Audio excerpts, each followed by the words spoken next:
This channel does not promote any violence, harmful, or illegal activities. All content provided by this channel is meant for an educational and information purpose only.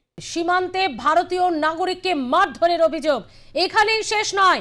মারধর করে তাকে তুলে নিয়ে যাওয়ার অভিযোগ বাংলাদেশি নাগরিকের বিরুদ্ধে। কোচবিহারের দিনহাটায় চরম উত্তেজনা। ভারতীয় নাগরিককে মারধর করে তুলে নিয়ে যাওয়ার অভিযোগ। ভারতীয় নাগরিককে মারধর করে তুলে নিয়ে যাওয়ার অভিযোগ এক বাংলাদেশি নাগরিকের বিরুদ্ধে। কোচবিহারের দিনহাটার ঘটনায় উত্তেজনা এলাকায়। অভিযোগ এক বাংলাদেশি নাগরিকের বিরুদ্ধে।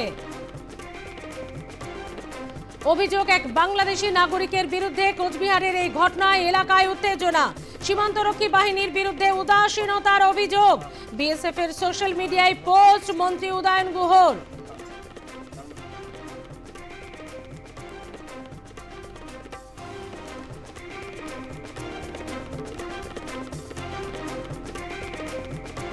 এ বিষয়ে বিস্তারিত জানাবে আমাদের সঙ্গে রয়েছে কোচবিহার থেকে আমাদের প্রতিনিধি শরদিন্দু ধর। শরদিন্দু, ভারতীয় নাগরিককে মারধর এবং তুলে নিয়ে যাওয়ার অভিযোগ, এ তো বিশাল বড় গুরুত্বপূর্ণ অভিযোগ। কিভাবে ঘটলো এই ঘটনা?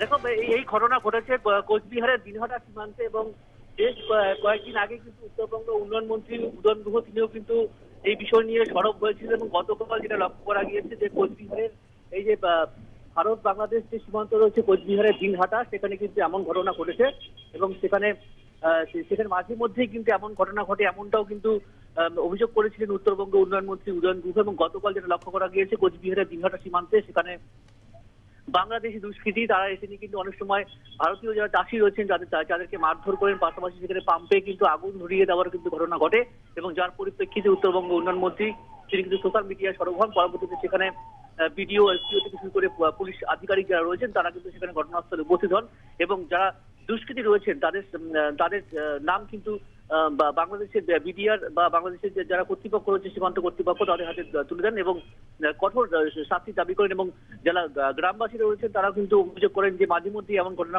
ঘটছে এবং সেখানে কিন্তু বিএসএফ এর প্রতি কিন্তু তাদের যথেষ্ট তারা বিএসএফ সেই বিষয় নিয়ে তারা সেভাবে নজরপাত করছেন, এমনটাই কিন্তু অভিযোগ করেন গ্রামবাসীরা। ধন্যবাদ শরদিন্দু, পরিস্থিতির দিকে নজর রাখো।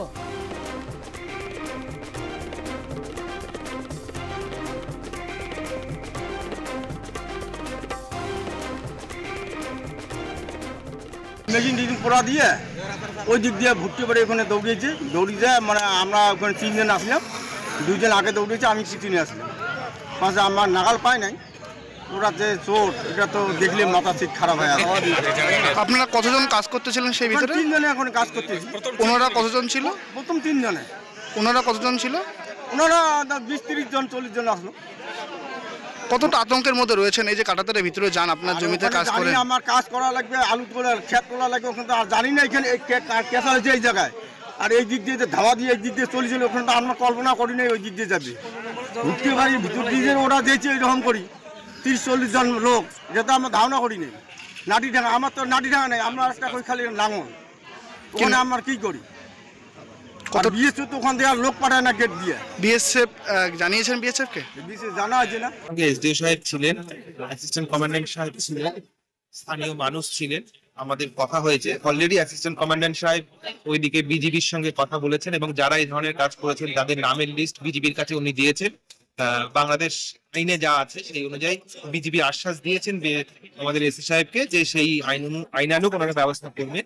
এছাড়াও আজকে এসি সাহেব এনাদেরকে আশ্বস্ত করেছেন যে এরপর যখন কাঁটাতারের ওইদিকে গিয়ে ওনারা চাষাবাদ করবেন সেই সময় অবশ্যই আমাদের বিএসএফ এর লোকজন ওনারা প্রোভাইড করবেন যাতে ওনারা সুরক্ষিতভাবে এটা করতে পারে।